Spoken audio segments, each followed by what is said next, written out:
You guys brought on Hunter Dale as a defensive quality control system. Can you kind of talk about what led to that, and was it just to get kind of another set of eyes on the defense there? Well, we've always wanted to have Hunter. I mean, I always thought he'd be a good GA, and then he went through the whole what opportunities are out there for him to keep playing and things like that. And so once we kind of cycled through that, we did always think he'd be a good GA, so I had the opportunity to bring him in. Will he work mainly with the DBs, or will he kind of rotate around? Or He'll work over there on defense, whatever they have him do, and I think that role will probably grow as he does as far as coaching. Does ASU remind you guys of Utah a little bit? Maybe not the athletes or kind of the quality, but just as far as what they do defensively, their schemes and their concepts. Nah, I don't know. I mean, I could make something up, but not really. They're a little different than that. They feel good about their defensive line. They do play off you, but then in certain situations they're very aggressive. They play man. They blitz more than Utah does. Mike, do you feel that kids of this generation, athletes of this generation, are maybe a little bit more prepared for all-access type of programs because of the state of social media and so forth? Prepared for what? All-access programs like the HBO thing that's going to happen.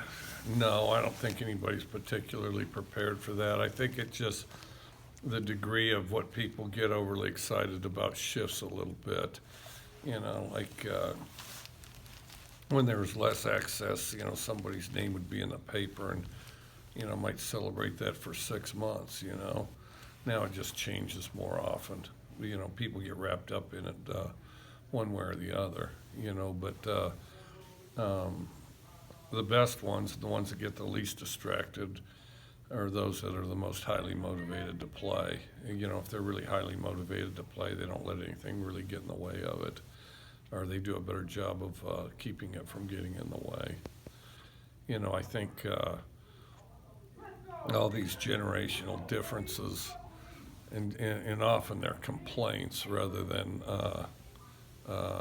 negatives rather than positives. I don't really think it's changed that much. I think that a whole lot of people back in the good old days would have and they're more old days than good old days, to be perfectly honest. I think they would have reacted very similar. Everybody acts like they do something now, or they do something, now it's a cottage industry for everybody to look back in history and say what they would have done, if they were back in wherever. We're even tearing down statues and stuff like that. But, back in the day, I think everybody would have reacted quite similar, to be perfectly honest.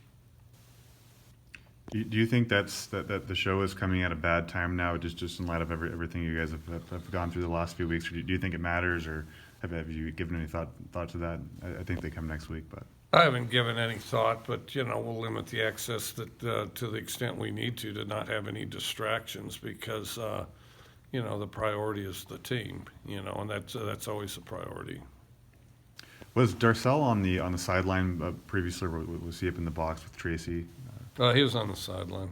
Do you want him to assert his voice more down there? Have you talked to him about that? And I believe that's kind of one of the reasons you want him down there, is to be a leader for the Yeah, I guys. do. I thought we were too segmented. I thought we were too position-oriented. Nobody really brought the message together before we went out there on the field.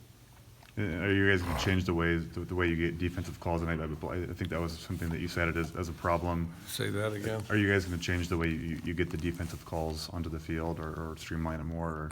Yeah, there is an effort to streamline it more. We gotta be faster, more precise, and I think all that starts in practice. Okay, good with coach.